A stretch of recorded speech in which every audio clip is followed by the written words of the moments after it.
La ley de la adversidad. Capítulo número 7. Permítame ahora considerar, dice el Dr. Dobson, este importante tópico de la fe bajo fuego desde otra dirección. Cuando tenía 10 años de edad leí mi primer libro y me he sentido fascinado con el tema de la astronomía desde ese momento. El libro abordaba a las estrellas, a los planetas. Lo que capturó mi imaginación fue el tamaño relativo de esas pequeñas luces parpadeantes que vemos en el cielo. Descubrí que la Tierra era un grano de arena en comparación con los cuerpos celestes más grandes, que son nuestros vecinos. Aún hoy, asomado por las increíbles dimensiones de la creación de Dios, no dejo de abrumarme. ¿Cómo puede uno comprender el significado de un universo visible que tiene una extensión de 30.000 millones de años luz de un lado a otro y está compuesto quizá por 100.000 millones de galaxias, cada una de ellas conteniendo cientos de miles de millones de estrellas? Es importante el pensar en lo que existe más allá del cielo silencioso. Una de las estrellas relativamente cercanas para nosotros se llama Epsilon. Realmente es más grande que la órbita del planeta Plutón de nuestro sistema solar. Si fuera hueca, cabría dentro de ella más de 2.000 millones de soles como el nuestro. El rey David, quien no pudo saber nada de nuestra moderna astronomía, estaba profundamente consciente de la maravillosa obra realizada por el Señor en la creación. Él escribió: «Los cielos cuentan la gloria de Dios y el firmamento anuncia la obra de sus manos». Un día emite palabra a otro día y una noche a otra le declara sabiduría, dice el Salmo 19, versículos 1 y 2. En realidad es así. Me imagino que es por eso que aún el estudio de la astronomía es tan emocionante para mí. Declara la grandeza de la gloria de Dios como ningún otro campo de investigación. Después de explorar lo que el Creador ha hecho y cómo continúa controlando la inmensidad del universo, me es fácil confiar en Él para todos los asuntos relacionados con mi vida.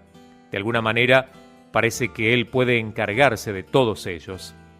Recuerdo con agrado una historia acerca de Albert Einstein y su especulación sobre el tiempo y el espacio. Un día estaba conversando con alguno de sus alumnos más inteligentes acerca de Dios, de si Él existe o no existe. Entonces Einstein le hizo esta interesante pregunta: ¿qué porcentaje del conocimiento total del universo suponen ustedes que poseemos ahora? Ellos le dieron varias estimaciones, con un promedio de aproximadamente el 2%. El viejo físico contestó: «Creo que sus suposiciones son demasiado altas, pero voy a aceptar esa cantidad del 2%. Ahora díganme, de acuerdo con el otro 98%, ¿cuáles son las posibilidades de que Dios realmente exista?» En verdad, esa es una pregunta muy buena. Hace algunos años estuve leyendo sobre más de astronomía y encontré algo que fue escrito por el Dr. Stephen Hawking. Es un astrofísico de la Universidad de Cambridge y quizá sea el hombre más inteligente sobre la faz de la Tierra. Él ha seguido los pasos de Einstein con dignidad, ha hecho avanzar la teoría general de la relatividad mucho más que ninguna otra persona desde que murió Einstein. Se le atribuye al Dr. Hawking el mérito de haber hecho los cálculos matemáticos que sugieren la existencia de los agujeros negros en el espacio y de haber desarrollado otras teorías muy aclamadas. Lamentablemente, el Dr. Hawking padece de una enfermedad neuromuscular degenerativa llamada esclerosis amiotrófica lateral o enfermedad de Lou Gehrig, que finalmente le causará la muerte. Por años ha tenido que estar en una silla de ruedas sin poder hacer mucho más que permanecer sentado y pensar. Ni siquiera puede escribir las fórmulas matemáticas que rigen el proceso de sus pensamientos. En 1979, la revista Omni dijo acerca de él: «Su mente es una pizarra. Él memoriza la larga cadena de ecuaciones que dan vida a sus ideas, luego dicta los resultados a sus colegas o a su secretaria, una hazaña que ha sido comparada con la de Beethoven, escribiendo toda una sinfonía en su mente, o la de Milton al dictar Paraíso Perdido a su hija.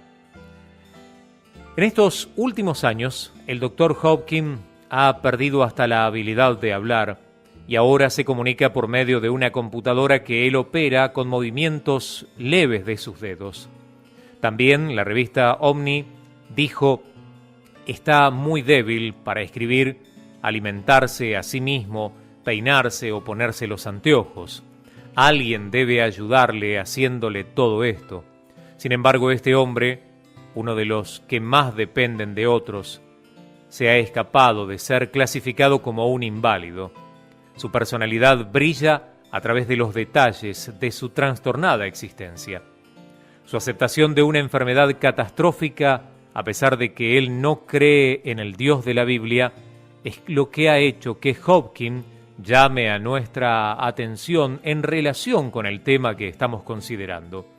Es posible que él sea un deísta, a pesar de que escribió un libro en 1988 titulado Una breve historia del tiempo, en el cual se esforzó en dar razones convincentes de la necesidad que tenemos de la existencia de un creador.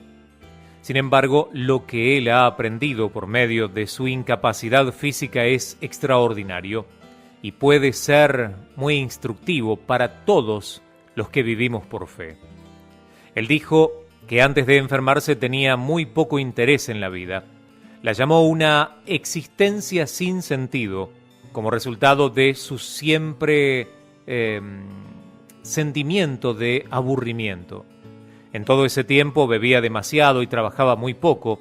Entonces se enteró que tenía esclerosis amiotrófica lateral y que no debía esperar vivir más de 2 años. El resultado final de ese diagnóstico, después de la conmoción emocional que le produjo al principio, fue extremadamente positivo. Declaró que había sido más feliz después de tener la enfermedad que antes. ¿Cómo podemos entender eso? Bueno, Hopkins fue quien dio la respuesta. Dijo: cuando nuestras expectativas se reducen a cero, realmente apreciamos todo lo que tenemos. Este es el concepto que declaré en el primer capítulo de este libro, dice el Dr. Dobson. Lo diré de otra manera. La satisfacción en la vida depende en parte de lo que la persona espera recibir de esta. Para un hombre como el Dr. Hopkins, quien pasó pensando que iba a morir muy pronto, todo adquiere un nuevo significado. La salida del sol, un paseo por el parque, la risa de los niños. De pronto, cada pequeño placer se convierte en algo muy valioso. En contraste, las personas que creen que la vida les debe algo, a veces se sienten insatisfechos con lo mejor que pudieran llegar a recibir de ella. También el Dr. Hopkins dijo lo siguiente acerca de sus limitaciones físicas. Si usted tiene algún impedimento, debe emplear sus energías en las áreas en que no tiene ningún problema. Debe concentrarse en lo que puede hacer bien y no lamentarse de lo que no puede hacer. Y es muy importante que no tenga lástima de sí mismo. Si usted tiene un impedimento y siente lástima de sí mismo, entonces nadie va a querer tener mucho contacto con usted. Una persona que tiene alguna incapacidad física ciertamente no puede darse el lujo de también estar incapacitado psicológicamente. Otra manera de expresar lo que dice el Dr. Hopkins es que una persona que se está enfrentando con dificultades extremadamente difíciles debe esforzarse en hacerse más fuerte. Quejarse y tener lástima de sí mismo son reacciones mortales, aunque parezcan muy lógicas y nos hagan sentir mejor. Una persona que tiene una crisis se fortalecerá o se desalentará por medio de esta. Dentro de ciertos límites, la adversidad puede tener un efecto positivo en las personas, ayudándolas a fomentar su carácter. En cuanto a los cristianos, la Biblia dice que desarrolla la fe, de acuerdo a lo que expresa Santiago 1, versículos 2 al 4. Desde hace mucho tiempo los biólogos han reconocido este concepto al que llamaremos la fe de la adversidad, que obra en el mundo de las plantas y los animales. A pesar de lo extraño que parezca, el bienestar habitual no es provechoso para ninguna especie. Una existencia sin desafíos produce víctimas entre casi todos los seres vivientes. Por ejemplo, observe a los animales débiles que viven en un zoológico. Todos los días los alimentan y lo único que hacen es estar acostados bostezando. O piense en un árbol que está en una selva tropical. Como tiene mucha agua a su disposición, no necesita extender sus raíces y nada más que unos pocos metros de profundidad le bastan. Por lo tanto, no está bien afianzado y en una pequeña tormenta puede llegar a haber un derribo. Pero un árbol que quizás no está con todo a su favor, que se encuentra en una tierra hostil y árida, debe echar sus raíces a 9 metros de profundidad o más para buscar agua. Ni siquiera un viento muy fuerte puede hacerlo caer. Su ambiente adverso contribuye realmente a su estabilidad y a su vigor. Esta ley de la adversidad también tiene que ver con los seres humanos. Algunos de los ejemplos de valor más notables han ocurrido en países que se encontraban bajo una presión muy fuerte. Esto me recuerda a las naciones de Europa en los años 40. Todas las guerras son horribles y por supuesto no estoy tratando de quitarle importancia al sufrimiento que éstas causan. La Segunda Guerra Mundial costó unos 50 millones de muertes. Antes de terminar, casi destruyó prácticamente a todo un continente. Sin embargo, los que sobrevivieron a esta experiencia horrorosa se vieron obligados a adaptarse para poder resistir a esa temporada en el infierno. Observemos los efectos de esta adaptación. Los alemanes sufrieron una terrible devastación cuando la guerra estaba llegando a su fin, tal como la que ellos habían causado a otros. Algunas de sus ciudades más importantes fueron bombardeadas las 24 horas por los norteamericanos durante el día y por los británicos durante la noche. Dondequiera solo podían verse destrucción y muerte. Había una enorme escasez de alimentos y de todas las cosas esenciales.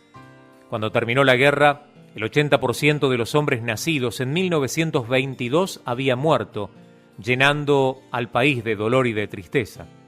Por supuesto, estas tragedias fueron el resultado de la agresión nazi, pero no por eso era menos real el sufrimiento que experimentaron las familias alemanas. Lo que es extraordinario desde la perspectiva de hoy en día es hasta qué punto se mantuvieron firmes. No se derrumbaron. Aún en el invierno de 1945, cuando las fábricas habían sido bombardeadas, los trenes estaban destruidos y los puentes quedaron hechos escombros, la producción de la nación aún era aproximadamente del 80% de la capacidad que tenía antes de la guerra.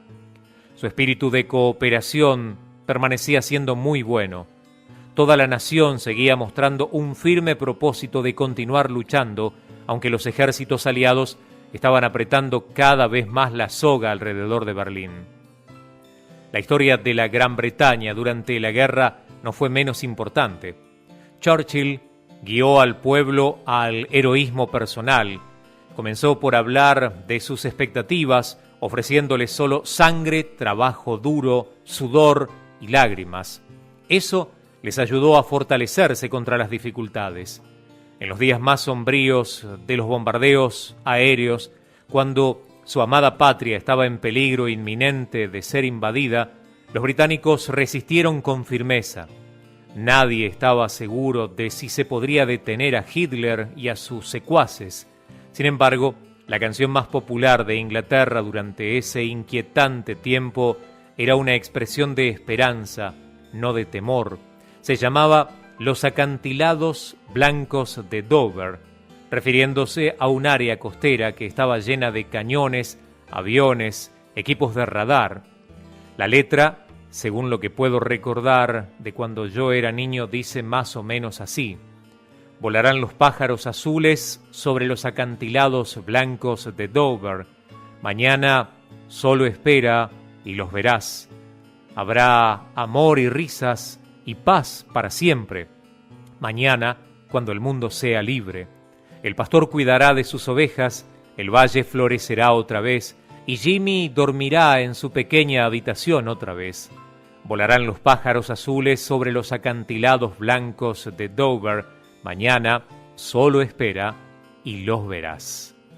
Esta canción se convirtió en un símbolo del valor de un pueblo que tenía puesta su mirada en un futuro mejor, más allá del sacrificio y de la muerte. Churchill se refirió a esa época como su momento más sublime. Ese mismo espíritu invencible se manifestó evidentemente en muchos otros países que habían sido destrozados por la guerra, y llegó a su punto culminante en la ciudad de Leningrado, que ahora se llama San Petersburgo, en donde el pueblo ruso soportó una gran privación durante el sitio de 872 días por parte del ejército alemán y el finlandés. Más de 650.000 personas murieron en 1942, la mayoría de ellas debido al hambre, las enfermedades y el cañoneo distante. Pero los sobrevivientes se negaron a rendirse a la tiranía. Su relación y su reacción hacia los horrores inconcebibles se encuentra entre uno de los ejemplos más impresionantes del valor humano. A San Petersburgo se le da hoy el nombre de Ciudad de los Héroes. Si es verdad que a menudo los tiempos difíciles producen firmeza emocional y física, entonces también lo opuesto tiene que ser cierto, y en realidad lo es. Con frecuencia la vida fácil y la abundancia producen una profunda debilidad. Con el respeto debido hacia mis compatriotas, aquí en los Estados Unidos, dice el Dr. Dobson, diré que creo que el materialismo y la comodidad nos han hecho débiles y vulnerables. La continua prosperidad que disfrutamos, por lo menos en comparación con el resto del mundo, ha hecho que nos sintamos seducidos por la vida cómoda. A veces me pregunto si podríamos tolerar el nivel de privación que es común para la mayoría de los seres humanos. Parece que tenemos bastantes problemas tratando de hacerle frente a las presiones de la vida cotidiana. El filósofo y autor ruso Alexander Solzhenitsyn reconoció esta debilidad nacional poco después de haber llegado a los Estados Unidos como exiliado de lo que era en ese entonces la Unión Soviética. En un discurso que pronunció en la Universidad de Harvard el 8 de junio del año 1978 y que ahora es famoso, se refirió a la vida fácil que satura a las democracias. Dijo que era obvio para él que las naciones occidentales no eran tan seguras y estables como parecían ser. Agregó que eran evidentes las señales de desintegración social de la cultura. Mencionó específicamente la falta de grandes estadistas y el comportamiento ilegal, tales como los disturbios o los saqueos que ocurrieron cuando hubo un paro en el suministro eléctrico que momentáneamente dejó a oscuras a varias de nuestras ciudades. Este referente de la ex Unión Soviética presentó numerosos ejemplos antes de llegar a la siguiente conclusión. Esa agradable cubierta externa debe ser muy frágil porque el sistema social es bastante inestable y débil. Hoy en día la tendencia a la violencia que observó este hombre es una característica de los norteamericanos que ha aumentado aún más. Muy fácilmente se nos ponen los nervios de punta. A veces las personas que manejan sus autos por las autopistas en Los Ángeles gritan unas a otras por una ofensa aunque sea insignificante. La sociedad está saturada de toda clase de violencia. Los disturbios que ocurrieron en el año 1992 en Los Ángeles y en otras ciudades asombraron al mundo entero con su brutalidad desenfrenada y su vandalismo.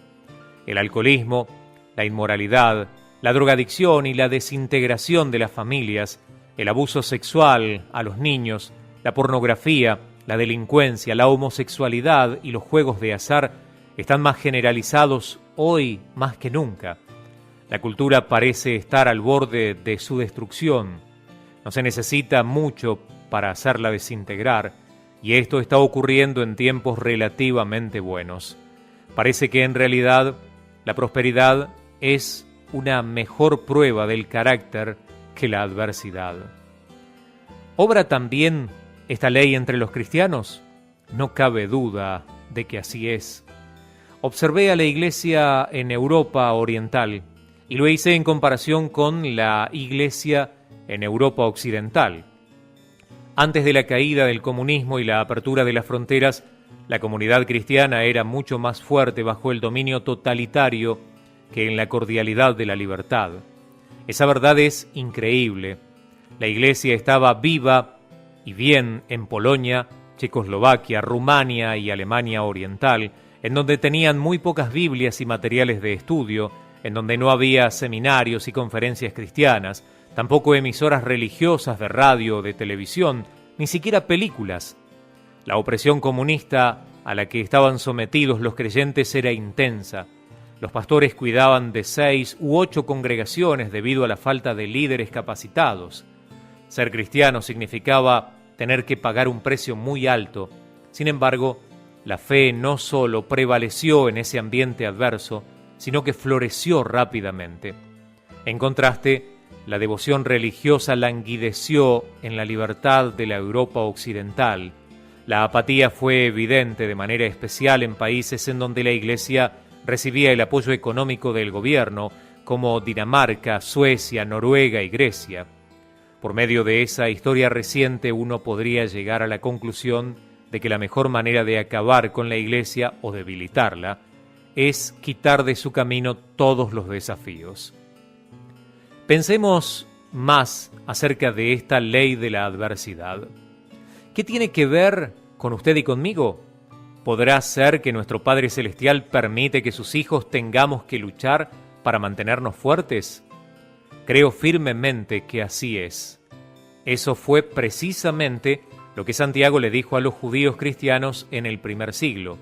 Hermanos míos, tened por sumo gozo cuando os halléis en diversas pruebas, sabiendo que la prueba de vuestra fe produce paciencia.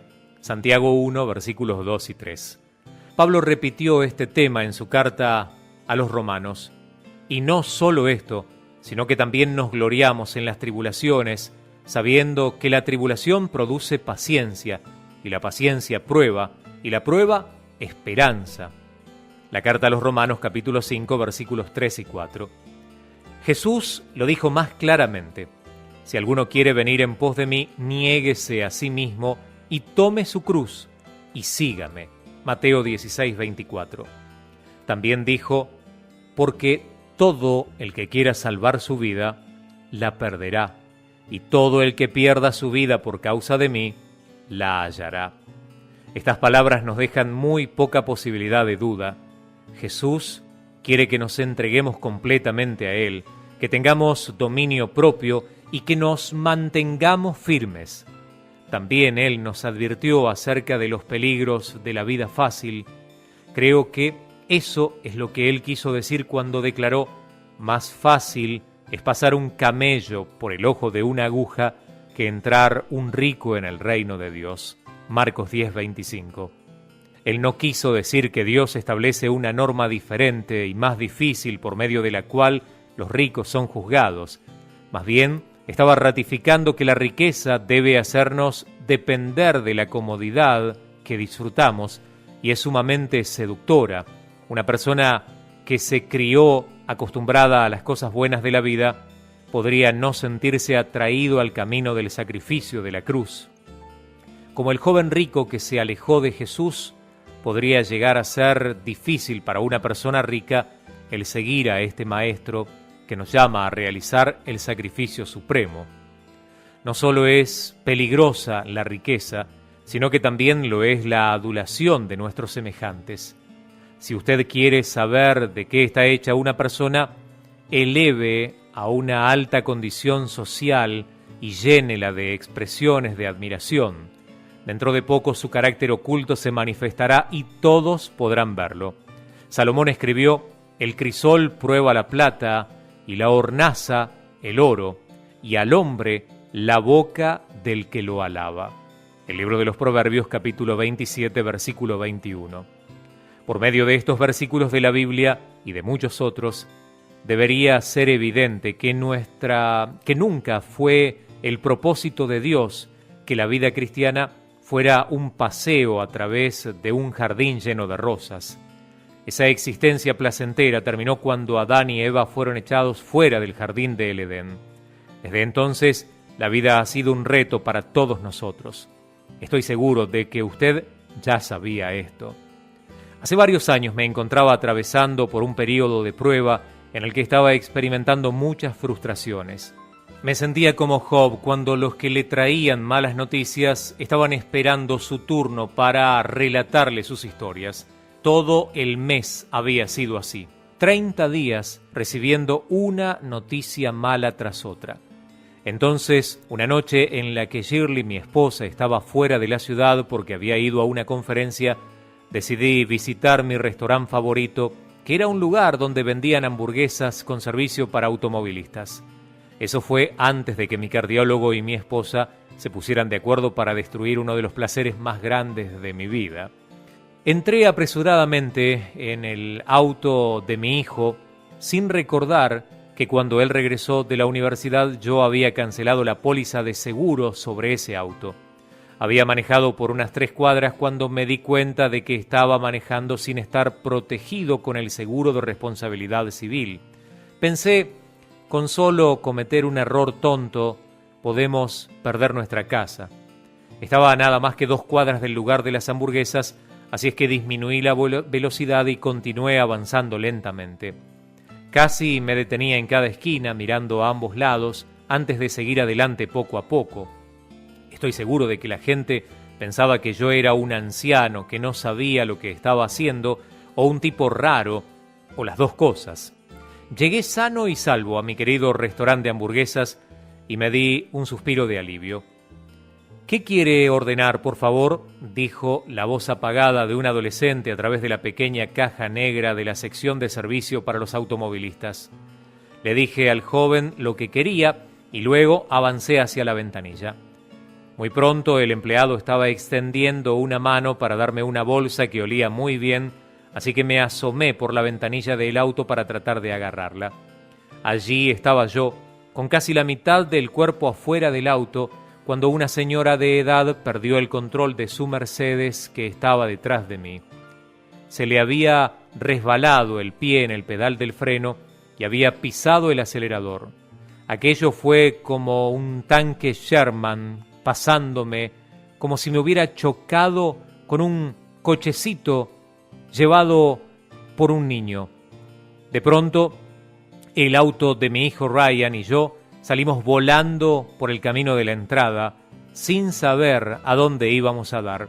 Nunca encontré la hamburguesa. Cuando finalmente el auto se detuvo, yo estaba tan aturdido que no podía ni moverme.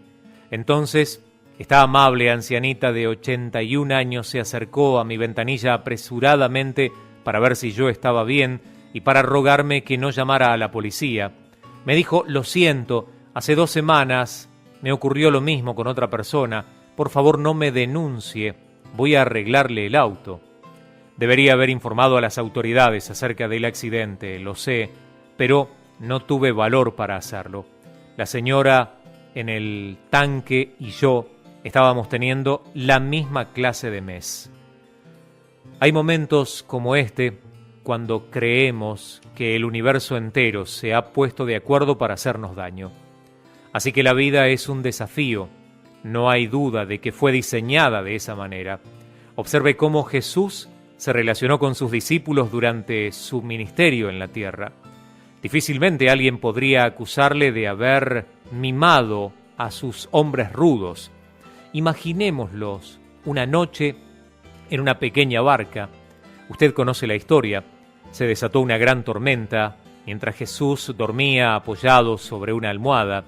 Recuerde que varios de los discípulos eran pescadores profesionales y que ellos sabían muy bien lo que una tormenta podía hacerle a una pequeña embarcación y a sus ocupantes. Ellos se asustaron de la misma manera en que nos habría sucedido a usted y a mí. Pero allí estaba el maestro, tranquilo y despreocupado, durmiendo profundamente en la popa. Las olas caían contra la proa, poniendo a la barca en peligro de hundirse. Los hombres, llenos de pánico, no pudieron soportarlo más. Despertaron a Jesús y le dijeron: «Señor, sálvanos que perecemos». Antes de calmar la tempestad, Él les dijo a sus discípulos: «¿Por qué estáis amedrentados, hombres de poca fe?». Si yo no supiera más que eso, sentiría mucha compasión por los discípulos en cuanto a lo que les sucedió en esa ocasión. ¿Quién podría culparlos de poner a temblar sus cuerpos, sus vidas, al encontrarse en medio de una tormenta? No había guardacostas o servicio de helicópteros para ir al rescate en esa agua furiosa de tormenta. Eso sería el fin para ellos. Sin embargo, Jesús estaba decepcionado por su pánico. ¿Por qué? Porque el temor y la fe no van juntos. Y porque quería que ellos confiaran en Él cuando estuvieran frente a la muerte. Necesitarían esa confianza dentro de unos pocos meses nada más. Observemos a Jesús y a los discípulos en otra ocasión, en la que una vez más estaban en el mar. Según San Marcos, capítulo 6, versículos 45 al 50, Él les había dado instrucciones de que entraran a la barca para que fueran a la ciudad de Betsaida antes que Él. Entonces se fue a un monte cercano a orar. Al parecer Jesús podía ver todo desde el lago en donde estaba sentado y vio que los discípulos estaban remando con gran fatiga porque el viento les era contrario. El relato bíblico nos dice que cerca de la cuarta vigilia de la noche vino a ellos andando sobre el mar. Desde el anochecer hasta la cuarta vigilia de la noche son 7 horas. Durante 7 horas Jesús estuvo observando a los discípulos luchando con un fuerte viento contrario antes de ir a ayudarlos. A pesar de lo que sucedió, ya que no les ayudó inmediatamente, Él les estuvo viendo y estuvo cuidando de ellos durante toda la noche. Es evidente que les permitió experimentar la necesidad que tenían antes de ir a rescatarles. A veces, también Jesús nos deja a usted y a mí que luchemos remando hasta darnos cuenta de la necesidad que tenemos de Él. Al hacer esto, le da a nuestra fe una oportunidad para crecer y madurar. Pero podemos estar seguros de una cosa: Él siempre nos está viendo. Cuando sus propósitos se cumplan y sea el momento apropiado, Él calmará el tempestuoso mar y nos guiará seguros a la distante orilla. Permítame hacer otro comentario acerca de los escritores y de los oradores que promueven la expectativa de la vida cristiana fácil, dice el Dr. Dobson en este capítulo de su libro. Ellos quisieran hacernos creer que los seguidores de Jesús no experimentan las pruebas y las frustraciones que tienen los incrédulos.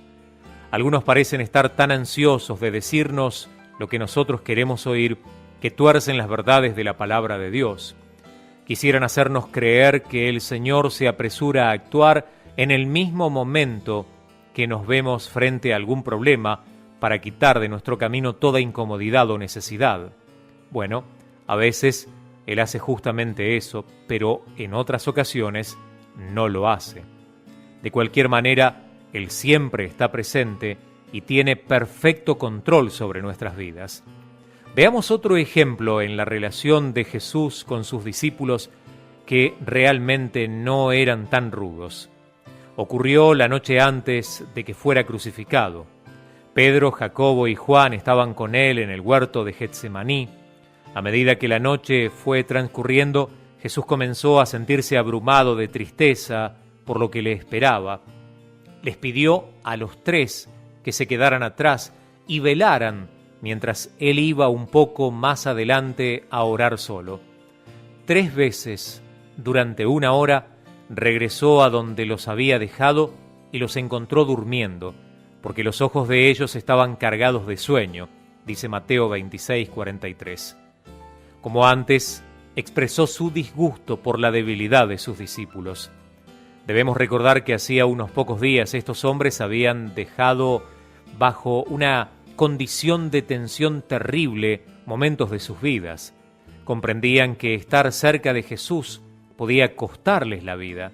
Esta clase de peligro produce fatiga, especialmente después de que uno ha estado despierto hasta las primeras horas de la madrugada. Es razonable que no fuese fácil para los discípulos el sentarse con la mirada fija en la oscuridad de la noche sin quedarse dormidos. No obstante, Jesús esperaba que ellos permanecieran despiertos y por eso les dijo: velad y orad para que no entréis en tentación. El espíritu a la verdad está dispuesto, pero la carne es débil. Mateo 26:41. Nuevamente Jesús estaba exhortando a sus discípulos a fortalecerse, es decir, a esforzarse por tener un mayor control sobre sus impulsos. ¿Por qué? Porque la carne es débil, es más vulnerable a la tentación. A través de la Biblia vemos constantemente este ejemplo. El Señor quiere que su pueblo sea fuerte. Lea de nuevo la historia de los hijos de Israel errantes por el desierto, perdidos, sedientos, sucios y sin hogar. Se cansaron de comer el mismo alimento aburrido, el maná, y se pusieron a desear regresar a Egipto. Posiblemente yo también me habría quejado de todas esas frustraciones si me hubiera encontrado en una situación como esa. Pero observe lo que dice Números 11:1. Y el pueblo comenzó a quejarse en la adversidad a oídos del Señor. Y cuando el Señor lo oyó, se encendió su ira, y el fuego del Señor ardió entre ellos y consumió un extremo del campamento. Si esto parece severo, debemos recordar que Dios había escogido a este pueblo como propiedad suya y les estaba realizando una poderosa obra a sus vidas. Les había rescatado de 400 años de esclavitud en Egipto. Hasta dividió las aguas del Mar Rojo para facilitar su huida. Él había tenido cuidado de cada una de las necesidades de ellos, sin embargo, lo único que hicieron fue quejarse. La Biblia nos dice que Dios es paciente y lento para la ira, pero finalmente se cansó de escuchar sus continuas quejas. ¿Quiere decir esto, según pareciera, que no tenemos libertad para expresarle al Señor nuestros más profundos anhelos y frustraciones? ¿Es Él tan exigente y desinteresado que debemos ocultarle nuestros temores o tratar de ser algo que no somos? ¿Deberíamos sonreír y resignarnos cuando nuestra alma está sumida en la angustia? ¿Debemos imitar a los patos que están tranquilos en un lago, pero por debajo de la superficie están chapoteando como locos? No. Por lo menos un centenar de versículos de la Biblia refutan esta imagen de un Dios desinteresado. Jesús dijo: venid a mí todos los que estáis trabajados y cargados, y yo os haré descansar. Mateo 11:28. Se nos dice que Él conoce nuestra condición. Se acuerda de que somos polvo. Salmo 103:14. Él también comprende que según nuestro temperamento, algunos somos fuertes y seguros de nosotros mismos y otros tenemos una tendencia natural a estar inquietos. Esto no debería ser una sorpresa para el Señor, quien nos hizo como somos. También me imparte ánimo el ver la compasión de Dios hacia David cuando él expresó angustiosamente sus temores y frustraciones. No hay ninguna evidencia de que el Señor se disgustara cuando David expresó sus dolores y sus temores. Entonces, ¿cuál fue la diferencia entre estas quejas aceptables y las de los hijos de Israel muchos años antes? La respuesta la vemos en la naturaleza de las lamentaciones de David. Fueron expresadas en circunstancias en las cuales mostró su fe y su dependencia de Dios. Podemos ver claramente que aun cuando estaba deprimido, David sabía quién era su Señor y a quién era que él tenía que serle fiel. Pero los hijos de Israel actuaron con incredulidad y de manera desafiante al quejarse. Una vez más, vemos que en la Biblia todo parece tener que ver con esa palabra pequeña y esencial: fe. Hagamos un resumen. Ahora sabemos que la fe debe ser firme, pero ¿por qué? ¿Existe alguna razón lógica por la que el Señor nos pide que decidamos firmemente enfrentarnos con circunstancias difíciles? Creo que se debe a la íntima relación que, según mencioné anteriormente, existe entre la mente, el cuerpo y el espíritu. No podemos tener estabilidad espiritual y ser emocionalmente inestables al mismo tiempo. Estamos envueltos en una guerra espiritual con un enemigo implacable que continuamente está acechándonos. Necesitamos estar en las mejores condiciones posibles para poder hacerle frente a los dardos y a las flechas que Él nos lanza. Los cristianos débiles y que se han dado demasiada buena vida no tienen la resistencia suficiente para pelear esta batalla. Así que de vez en cuando el Señor nos pone a hacer ejercicios espirituales con el fin de mantenernos en forma para la contienda. Esa es la ley de la adversidad y todos somos afectados por ella de una manera o de otra. Si te gustó el video, deja tu like, puedes disfrutar de más devocionales y echarle un vistazo a los videos con testimonios. Subimos audiolibros, películas y más recursos. Todo con el objetivo de que más gente conozca y disfrute la comunicación con Dios. Recuerda suscríbete e invita a tus amigos a ver este canal.